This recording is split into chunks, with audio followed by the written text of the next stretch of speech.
mesin cuci, airnya 8 liter, 12 liter, 20 liter taruhlah. Antum taruh pakaian ada najis, langsung tidak sah. Karena kapan air kurang dari 2 kula, kena 1 tetes air kencing, air tersebut ternajisi. Kalau air tersebut sudah ternajisi, tidak boleh lagi buat mencuci apa? Pakaian, berarti laundry tidak sah. Darah haid kena pakaian, kemudian dia cuci di air. Setelah dia cuci masih ada bekas darahnya. Itu tidak berpengaruh, yang penting sudah dicuci dengan air. Air itu suci mensucikan, tidak ada sesuatu yang membuat dia menjadi najis, kecuali jatuh ke dalamnya benda najis, merubah daripada warna, bau dan rasanya menjadi bau najis, rasa najis dan warna najis. Dosa adalah ibarat najis dan amal soleh ibarat dari air yang bersih, ya. Oleh karena jika kita memiliki dosa-dosa, sementara kita punya amal soleh yang banyak, maka dosa-dosa tersebut akan tergerus dan akan hilang. Lihat Arab Badui ini, dia kencing, maka Rasulullah suruh ambil apa? Air seember, airnya harus banyak. Kencingnya mungkin tidak seember, nggak ada kencing seember, kan sedikit. Ya. Kemudian air seember, apalagi ada yang mengatakan zanuban min ma, zanub itu ember besar. Dituangkanlah ember besar, air yang banyak, maka kencing tersebut akhirnya hilang, ya. Oleh karenanya Allah berfirman, innal hasanati yudhibna sayyi'at, dzalika dzikra lidzakirin. Sungguhnya amalan-amalan baik itu akan menggugurkan atau menghilangkan dosa-dosa. Dan inilah peringatan bagi orang-orang yang berzikir. Maka seorang kalau banyak melakukan amal soleh, kemudian dia punya dosa-dosa yang sedikit, maka dosa tersebut akan lebur dalam lautan kebaikannya. Makanya Rasulullah SAW bersabda, idza balagal ma'u qullataini lam yahmil khabath. Kalau air sudah mencapai 2 kullah, sekitar 200 liter, kemudian ada najis-najis yang masuk terkena air tersebut, maka tidak dianggap karena terdominasi dengan air yang banyak tersebut. Maka kita semua tidak ada yang luput dari dosa-dosa, dosa mata, dosa telinga, dosa hati, banyak. Tapi perbanyaklah amal-amal soleh yang banyak, sering. Maka kalau amal soleh banyak, dosa-dosa tersebut akan otomatis akan hancur, akan terlebur bersama lautan kebaikan yang dimiliki oleh seseorang. Ya. Kemudian ada faedah juga disebutkan oleh Syekh Utsaimin rahimahullah taala terkait hadis ini, bahwasanya ketika Rasulullah SAW melihat najis tersebut, dan kita tahu Masjid Nabawi dulu dari tanah, ya, sehingga ketika kencing dia akan meresap ke bawah, dan kalau untuk menghilangkannya dengan mengguyurkan air yang banyak sehingga semakin meresap ke bawah. Tentunya itu tidak berlaku kalau di karpet atau di masjid seperti kita yang bertegel atau berubin, ya, tentunya tidak berlaku, ya. Namun beliau mengatakan bahwasanya hukum asal najis adalah yang penting bisa hilang dengan sarana apapun, Adapun Nabi SAW menyuruh menggunakan air, bukan berarti harus pakai air, tetapi yang tersedia ketika itu yang mudah menghilangkan najis adalah apa? Air. Karena menghilangkan najis adalah yang penting najisnya hilang. Mau dengan air, mau dengan apapun, yang penting kotoran tersebut bisa hilang. Dan ini pendapat, kalau tidak salah mazhab Hanafi, dan ini pendapat kuat, ya, bahwasanya tidak harus menggunakan air. Yang penting najisnya hilang, maka selesai. Misalnya ada seorang kasurnya misalnya dikencingi oleh anaknya, kemudian dijemur, kemudian terkena pasir, kemudian terkena matahari menguap kencing tersebut, lama-lama sudah enggak ada bekasnya. Sah, berarti kasur itu sudah bisa dipakai atau tidak? Najisnya sudah hilang. Yang penting kan najisnya apa? Hilang. Nah, zaman sekarang banyak sekali bahan-bahan kimia yang bukan air, tapi cairan, tapi bukan apa? Air. Cairan, apapun cairannya, kalau bisa menghilangkan najis, maka najis tersebut hilang. Ya. Makanya kalau mensyaratkan harus pakai air, maka banyak hal yang merepotkan, ya. Ya, seperti sebagian berpendapat kalau tidak pakai air maka tidak sah menghilangkan najisnya. Contoh seperti mencuci pakaian dengan menggunakan uap. Ya, ini tidak sah karena tidak ada air di situ. Atau pakai gas atau apa, tidak pakai air maka tidak sah. Seperti kalau mencuci air pakai air sabun. Air sabun itu bukan air mutlak lagi, tapi air bersabun. Kalau cuci pakaian dengan air seperti ini tidak sah karena menghilangkan najis harus pakai air. Air tersebut maksudnya air mutlak, yaitu yang masih disifati dengan air. Adapun kalau menghilangkan najis pakai teh misalnya, pakai kopi misalnya, maka tidak boleh karena sudah bukan lagi menjadi air. Intinya repot. Sampai ada pembahasan misalnya bagaimana mencuci pakai mesin cuci. Mesin cuci rata-rata berapa liter? 8, 12, ya. 12 liter itu belum 2 kula. 2 kula berapa? 200 liter, 2 kula. Nah, mesin cuci ini kalau kita masukkan celana, di situ ada najis 1 tetes aja, kita masukkan ke 8 liter ini, air tersebut menjadi apa? Najis. Sehingga tidak bisa lagi digunakan untuk mencuci. Agak repot ini. Sehingga kalau mencuci pakaian langsung taruh mesin cuci, maka tidak sah menurut pendapat ya, sebagian ulama. Jadi masalah juga ketika airnya kita campur rinso dulu. Air tersebut bukan lagi menjadi air, sudah berubah menjadi air rinso. Ini kalau kita buat cuci tidak sah lagi. Kenapa? Karena kita mencucinya bukan pakai air. Maksudnya saya mengatakan fikih klasik, orang yang berpegang dengan fikih klasik, ternyata ada pendapat lain yang membolehkan, yang penting najisnya hilang dengan cara apapun. Akhirnya saya pergi ke suatu tempat, ada tulisan laundry syar'i. Beneran. Karena banyak laundry tidak apa? Syar'i. Karena cara tadi laundry air langsungkan masuk ada taruh mesin cuci. Airnya 8 liter, 12 liter, 20 liter taruhlah. Antum taruh pakaian ada najis langsung tidak sah. Karena kapan air kurang dari 2 kula kena 1 tetes air kencing, air tersebut ternajisi. Kalau air tersebut sudah ternajisi tidak boleh lagi buat mencuci apa? Pakaian. Berarti laundry tidak sah. Cara kedua juga tidak sah, taruh air, taruh sabun. Taruh sabun airnya sudah berubah, bukan lagi menjadi air biasa, tapi sudah air sabun. Ini juga sudah tidak boleh digunakan untuk mencuci pakaian yang bernajis. Itu tidak syar'i. Terus syar'inya bagaimana? Ya mungkin airnya taruh dulu pakaiannya terus disirami air terus sampai najisnya hilang. Sudah najisnya hilang baru dicuci. Jadi dia sudah suci dulu sebelum dimasukkan mesin cuci. Ini repot juga ya. Makanya mereka bikin laundry syar'i. Tapi kalau kita ikut pendapat mazhab Hanafi, yang penting najis hilang selesai. Mau pakai bensin, mau pakai apa kayak uap kayak apa kayak mau pokoknya najis hilang selesai. Masalahnya kan najisnya ada atau tidak? Sudah hilang selesai. Ngapain kita bilang ternajisi? Yang penting kan najis nempel, najisnya hilang, selesai. Dan itu pendapat yang lebih kuat.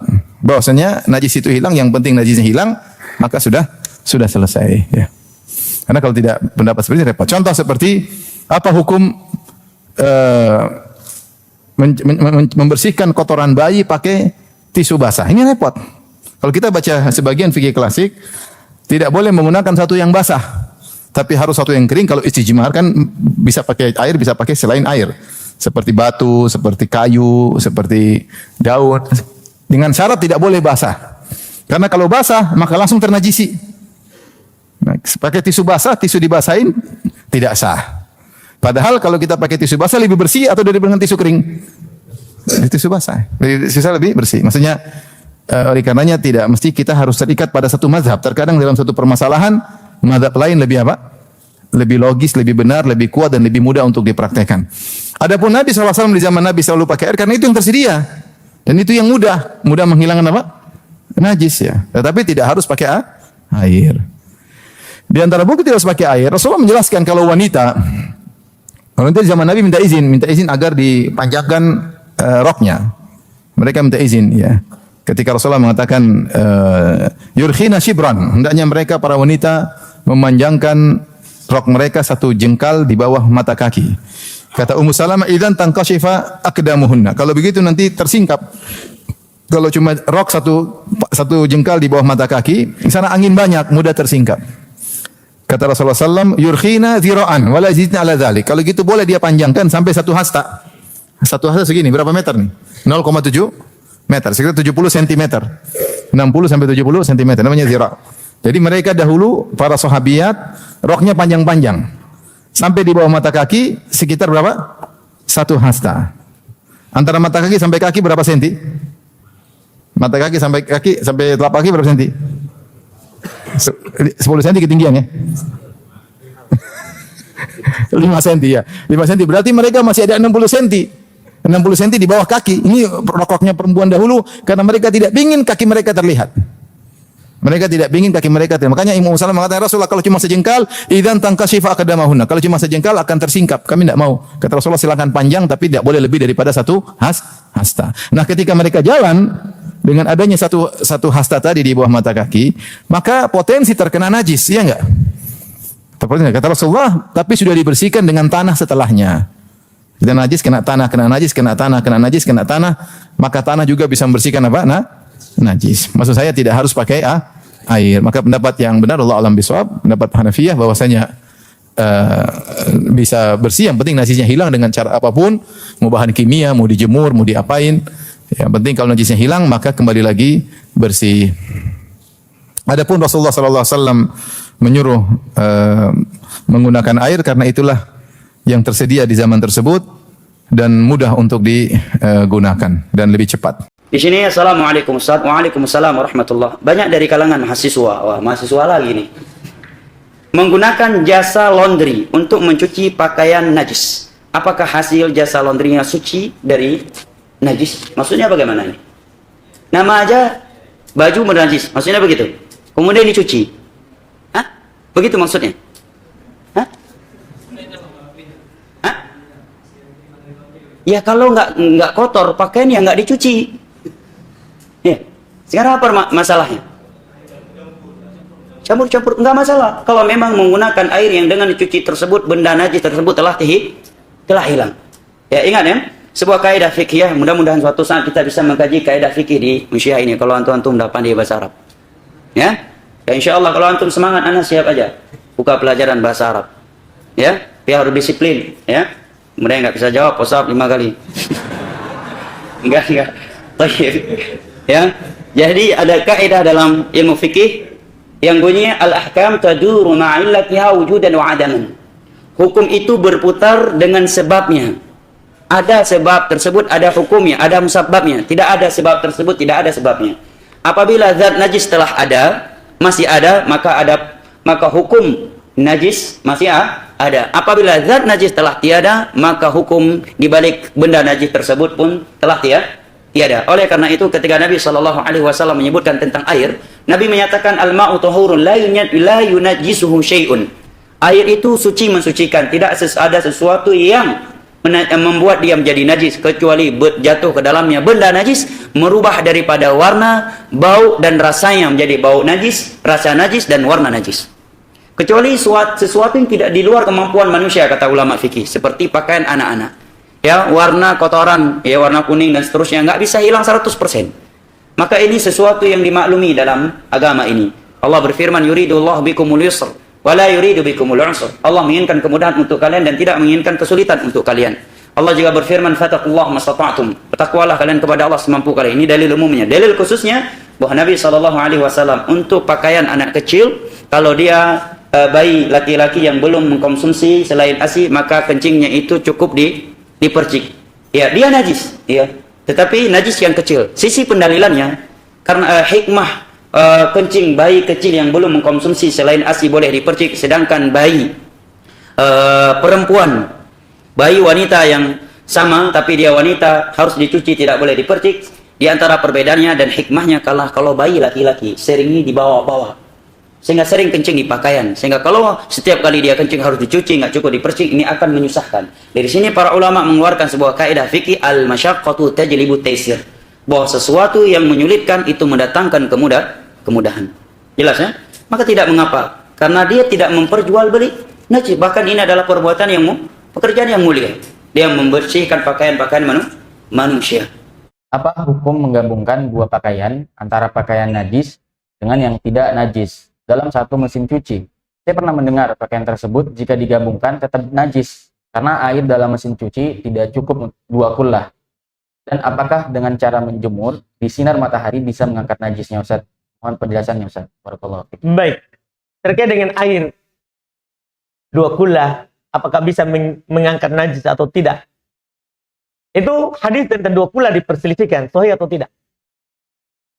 Hadis tentang batasan air yang mengangkat najis 2 kullah itu diperselisihkan, sahih atau tidak.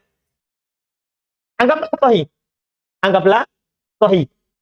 Yang dimaksud dengan yang najis adalah airnya, bukan pakaiannya. Nah, kalau pakaian tercuci kemudian airnya mengalir keluar, kan sudah lepas dari najisnya. Yang dibicarakan ini apakah airnya ini yang sudah kita rendam najis, kemudian kita angkat pakaian, pakaiannya suci. Airnya ini yang dibicarakan, bukan pakaiannya. Airnya nih, boleh nggak kita pakai bersuci lagi? Itu yang dibahas, bukan bajunya. Kalau bajunya kita masukkan di air, kemudian kita gosok-gosok, kalau ada bekas najisnya, nggak bisa keluar asarnya, kata Nabi SAW, itu sudah suci, la yaduruki atharuh. Tidak berbahaya, la yaduruki atharuhu. Tidak berbahaya bagi kamu asarnya. Ini hadis terkait dengan darah haid. Darah haid kena pakaian. Kemudian dia cuci di air. Setelah dia cuci masih ada bekas darahnya. Itu tidak berpengaruh, yang penting sudah dicuci dengan air. Nah, sekarang airnya yang dibicarakan, bukan pakaiannya. Kalau pakaiannya suci, hanya sekedar dicelupkan saja, kena najis, itu sudah suci pakaiannya. Airnya, boleh nggak kita pakai? Ini yang dibicarakan tentang 2 kullah. Airnya sudah kemasukan najis, boleh nggak dipakai bersuci? Nah, kalau di bawah 2 kullah, tidak. Berdasarkan hadis sahih tadi, kalau disohikan. Kalau di atas 2 kullah, tidak berbahaya. Walaupun pendapat yang kuatnya, lihat airnya, berubah atau tidak.